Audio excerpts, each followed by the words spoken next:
Hi everyone, hope you're doing well. Today part 1 of my Industrial Techno 5 Ableton template. Basically this template I've been creating live during my live stream session. It's every 2 Monday. And yeah, today we're gonna talk about more the sound design, the why of each track, the MIDI notes, and next week we will talk more about the arrangement, variation, mixing and mastering. Alright, so let's go into Ableton, let's have a listen to how it sounds.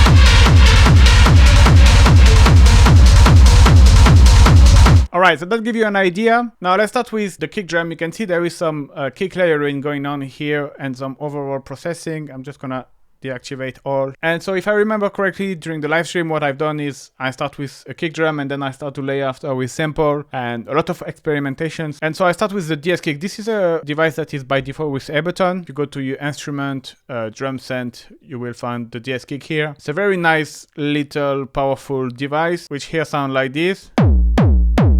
I add within distortion. It got some nice distortion color as well. And then saturator in hard curve mode. So again, this is like experimenting with different kind of saturation to get different results.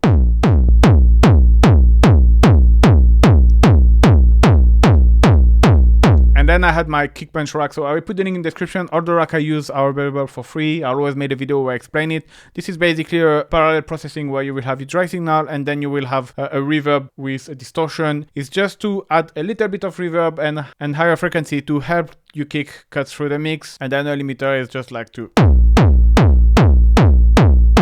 control the peaks. Then we have a second kick drum, which is a sample, which sound like this. Quite a heavy pounding kick with a little bit more tail. Then again, it's about layering how it sounds. Bit of rumble. And again, this kick punch rack. So this one as well is a rack I created to make rumble. And the limiter. And then finally the last kick, which is like this, just a sample. So this again, I was probably having these two kick and I layered the other one on the end and to finally sound like this. And on top of that, obviously I have some processing. So here the main one is drum bass. You're gonna see how it's really gonna alter the sound. So here you have the compressor and the hard mode, which is gonna add some bass. And drum bass by default has some nice color as well. So without the drum bass, it sounds like this. And with the drum bass, quite different, but yeah, again, kick drum, I experiment a lot. I've made plenty of video where I explain all that. Then I add this reverb again to do a similar job than my other rack kick verb, which is just to add a bit of reverb on top, gain in clarity, make your kick breathe, have the kick cut through the mix a little. It's very subtle, you see, it's very short reverb with not too much dry amount. And then I add some rumble afterward because I feel it was kind of lacking groove. Actually, this is someone in the chat who was telling me like, oh, you should maybe add a bit of rumble. And I say, okay, let's try it, why not? And I tried, it was a good idea. So that's why it's a good idea to come on the live stream as well, to participate. Now, one of the problems I had with that is on the speakers, it was a very annoying resonance frequencies that I removed here. I don't think you can hear it really well with the headphones, like this. Yeah, you hear it a little. And then a bit boost of the high. And then this is just like a gain. It's just because for the break, when I remove the kick, there is still the tail of the reverb. So it's just a fade to remove the tail of the reverb. And this is a bit repeat rack. I will talk about it next week. It's just gonna make the kick repeat at the end of the bar. You're gonna hear it here. Again, a rack I made, I will put the link in the description. Okay, then I have this kick perc. So this is basically a track I created. As an input, you have the kick drum. And the idea is creating a percussion loop out of the kick. So using the kick as a source and then using distortion delay to create a loop. How it sounds. Here I have nothing.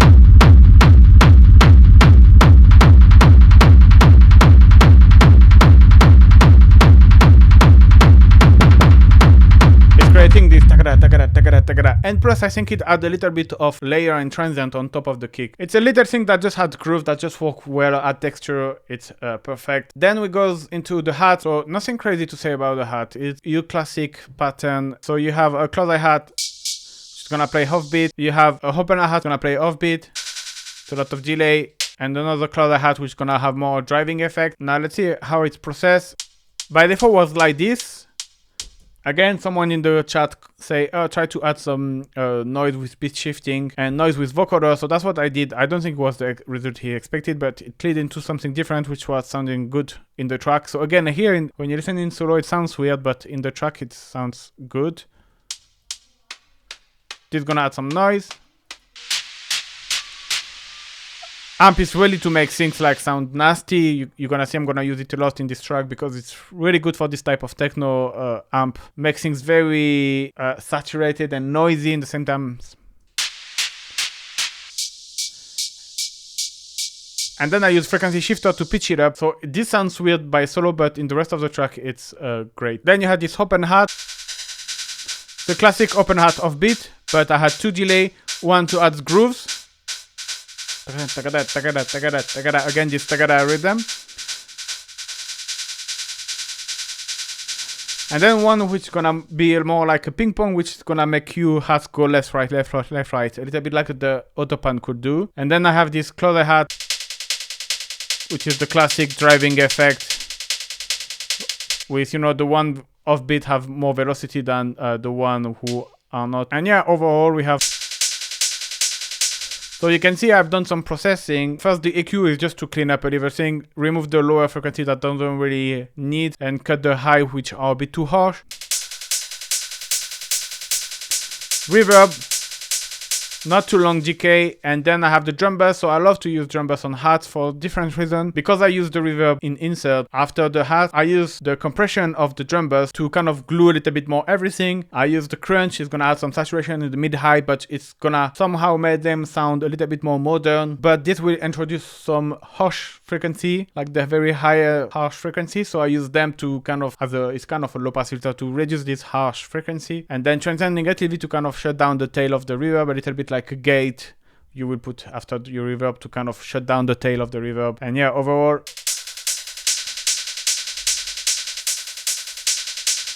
sound like that.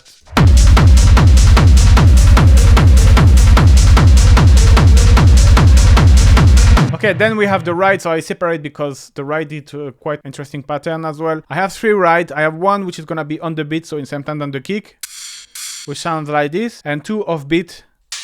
One sound like this, and the other like this. And so together it sounds like that.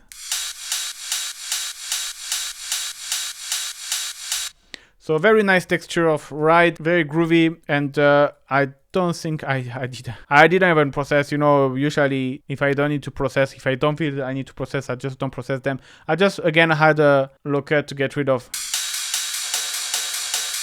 It might sound a drastic cut, but again, when you listen into the mix, what I usually do is I will listen and cut until I really hear the difference. I will do like this, and then cut.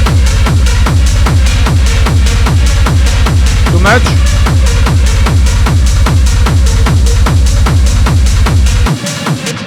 But yeah, around 1 kilo, then after I don't feel the difference either is the low cut or no. In terms of, I don't lose character, but then I gain a little bit of clarity because I remove all of this frequency that I don't really need. And then a bit of reverb. Just to make it a little bit less dry. And then this is a sidechain. I will put it in the description. It's a rack I made based on another YouTuber called Oneno. Just a shaper with utility, which is gonna duck your volume. So it's great. It's simulating the sidechain effect, getting this pumping effect, which is important for ride because ride are very noisy and you really need to let the space for the kick. Plus, as well, it creates this nice groove as well. So that's why I put it. Really effective. Okay, now we got into the perc, which is almost like the hi-hat because you see it playing the same time. Again, very distorted sound. You can see the original sound is completely different. The pattern is like that, so actually you can see it's just half bar before it repeats. So you're gonna have your kick in 1 and in 1.2, and then it's divided in 4 subdivision. and you have one right after the kick and one just before the kick, and then here again one right after the kick and then one offbeat, and it's creating this tan tan taran, tan tan taran, tan tan taran. And then obviously when you're gonna add some delays, it's gonna get even groovier. But yeah, here the idea is to get this nasty distorted percussion, and the best way to do that is to use amp. So first I use a low cut.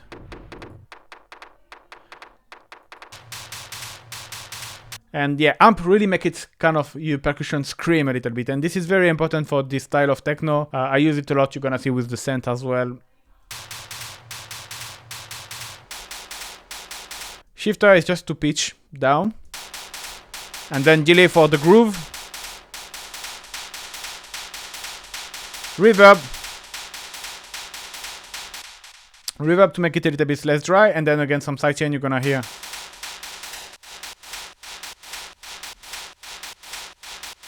Well, bass mono is not really point here, but...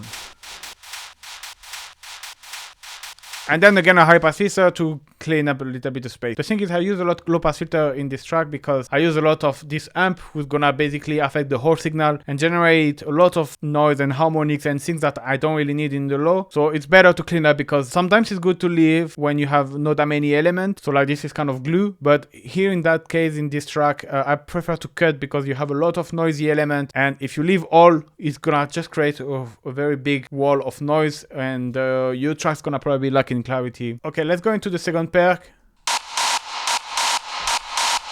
And here, this is more like the main percussion, like I use it for the verse. So you can see here, it's one just before the second beat, and then one off beat, and one just before the third beat. Like tan-taran, tan-taran, tan-taran kind of rhythm. And so here again, I use a sample, but the sample here, by default, it's already kind of a screaming sample, but I still use amp on top.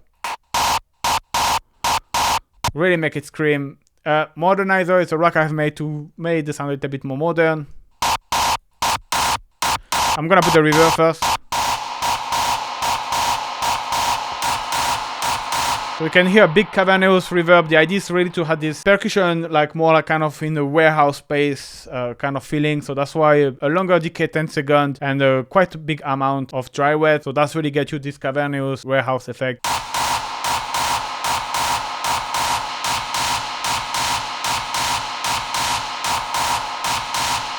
Bit of drum bass, bit of EQ to clean up everything, low cut, high cut, boost this frequency where I feel like it was enhancing the sound a little. And some sidechain.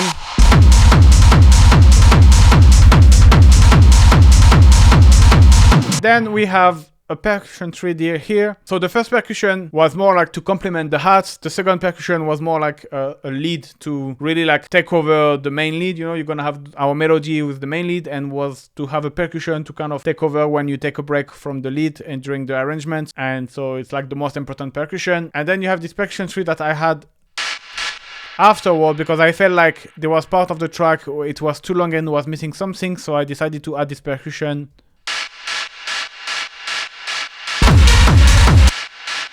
Initially, I wanted to put an offbeat snare. That's what I usually do. I take a snare and I put it offbeat. But then here I say, okay, let's just do it with a percussion. So you can, this is the default sound without the effect, which is ridiculous. It's just like the most plain basic sound.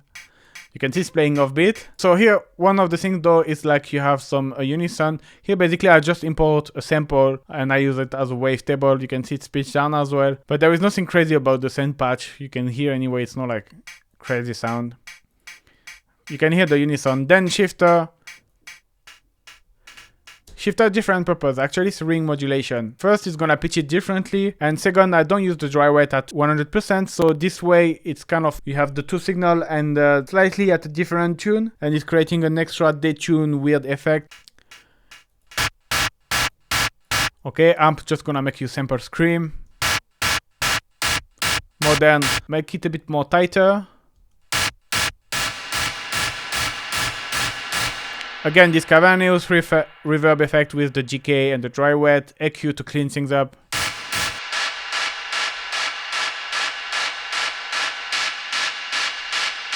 Drum bass.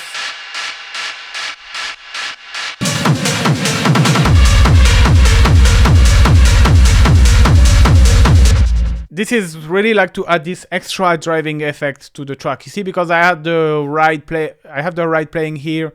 It's already pretty groovy and pretty energetic, but then I needed an extra step before to go into the verse, so that's why I created this offbeat. Usually I told you I use snare, here I use like a distorted percussion style. And then I have this percussion 4, so here I use it in the second chorus, is just to add a bit of variation. It's kind of similar to the Perc 2. You can hear it's the same pattern.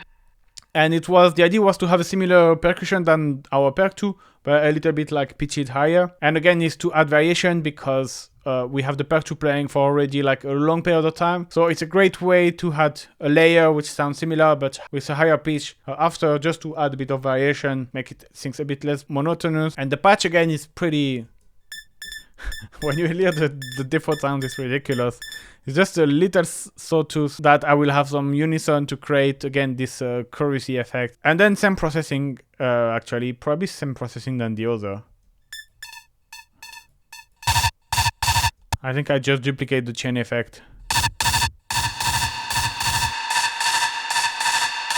Just the EQ is slightly different because I boost here because it was the main frequency of the sound, just to make it pop up in the track. But yeah.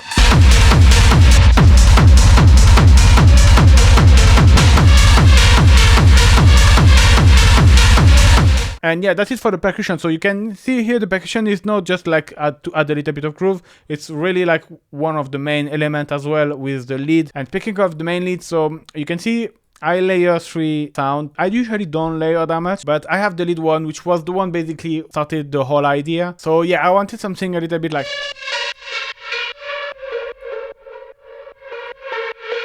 this kind of a bit weird demoniac feelings a little bit. And the melody... not much to say anyway, you can see it's quite a detuned sound. And in terms of sound design, so you have 2 oscillators. Here it's like 2 triangle waveform, but the thing is, first one is detuned 1 semitone higher, actually half semitone because it's detuned minus 48, but this is really great to...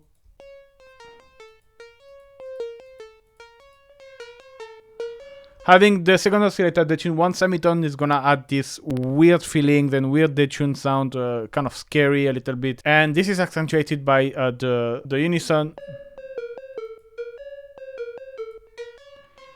Here I use the position spread with 8 voice, 100%. The patch itself again is like kind of just a little plucky sound with just a little bit of filter envelope.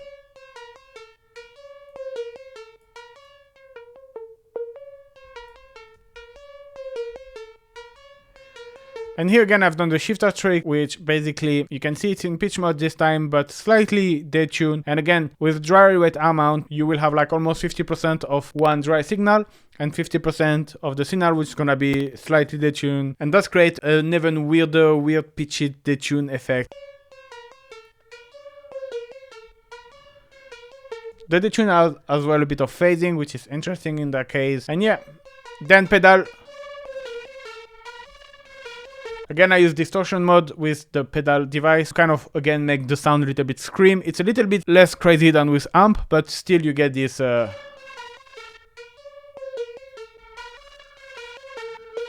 nice saturated crispy sound. And then delay to add a bit of movement.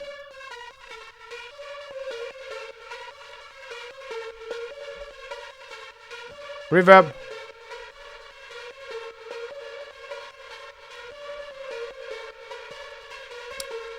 So this I'm not gonna put it now, it's just an EQ you have a look at, but it's also like what I use as a low pass filter. I'm gonna put it the rest before. Okay, jump bus, again it's an overall processing. You have the compressor activated again to glue everything. Same done for the hats with crunch, gonna add some mid-high harmonics and then try and introduce a little bit the tail of the reverb. Sidechain. And then this was the mixing EQ we talked more about last week, but yeah, just cutting the low frequency I don't need, the high frequency I don't need, and boost the one I feel like make it the sound cut through the mix. This was as well to make sure that each layer of the lead it has its own place. And yeah, just an EQ8 after. This is like a more mixing arrangement things where I use it like to kind of bring the song more in the front, more in the back, lower the cutoff. Okay, then I'm gonna go into the lead 3 because it's the second one I created. It's the same melody, but you can see it's kind of playing at a lower pitch. So this was the idea for this lead, because you have this one playing quite high note, and I needed one a little bit more in the lower frequency and a bit more buzzy and a little bit like raised bass. And this time I didn't use wavetable, but I used drift. But it's the same idea. You have two kind of sawtooth of waveform, slightly detune one to another, and a little bit of low pass filter with envelope. But here again, you have unison. You see again, here is all the detuning and the unison doing the job. And again, hard curve makes things very rough.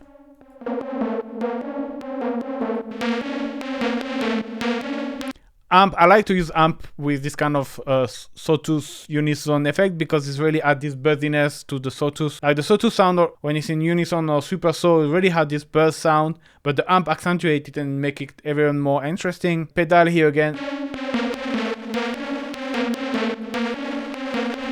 Add a bit of crispiness, noisiness, modernizer to make it sound modern.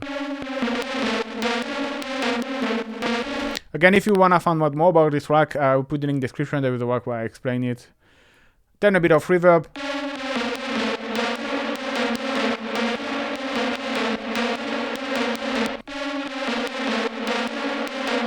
Cutting everything under 150 just to get sure you get rid of everything you don't need. Drum bass.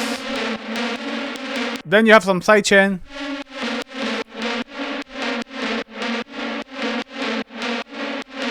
Another EQ, and then when I was starting to layer the 3 sound, I felt this one would needed to more go in the stereo on the side, because like this it leaves space for the lead 1 and 2 to be more in the middle.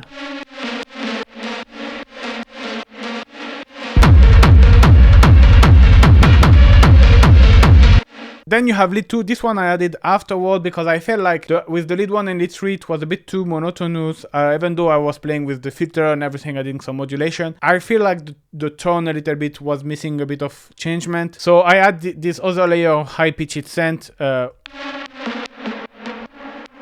which play like this, but from time to time it's gonna play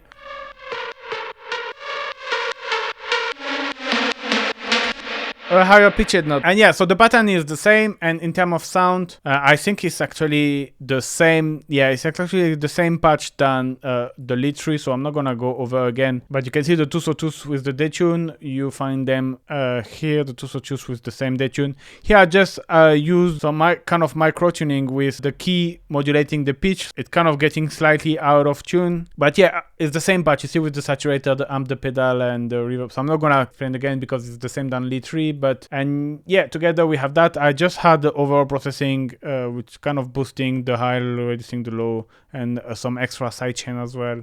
Yeah, and that's pretty much our lead.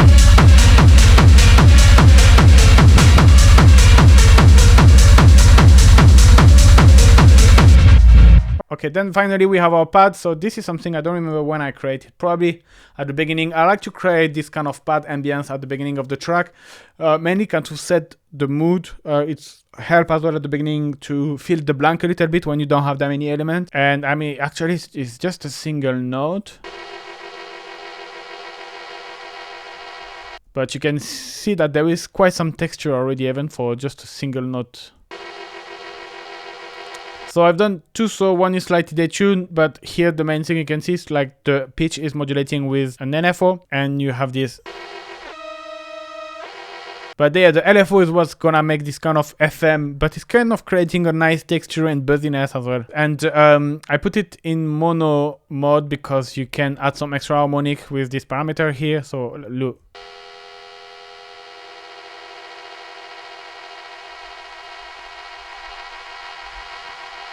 Sound, but yeah, you're gonna see we're gonna process it a lot even though that.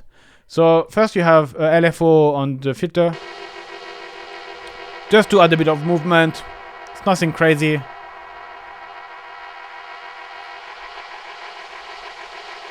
Here same trick than before with the shifter. You see I have a 30% amount of the slightly detuned, so it just had this detune weird effect. This is pitch it down.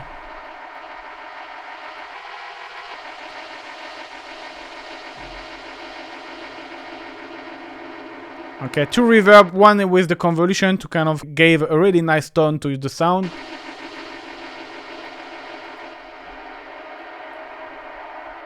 And this reverb here is ready to put in the huge space, so you can see with a very long decay, a very big amount of dry wet. So first reverb for the tone, second reverb more for like the space. And then Autopan's gonna make things move around your head.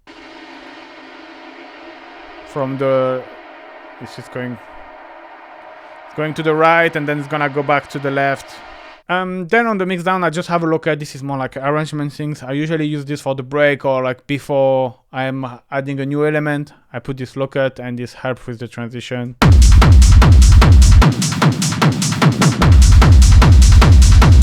Easy. And then the mastering, I will talk about it next week. And yeah, that's pretty much it in terms of sound design and notes and everything. Alright, hope you like this video. Next week we will talk about the arrangement, automation, variation and so on, like mixing, mastering. Don't forget to like and subscribe. You can grab the template if you like it. It's a great way to support me, and see you next week. Bye bye.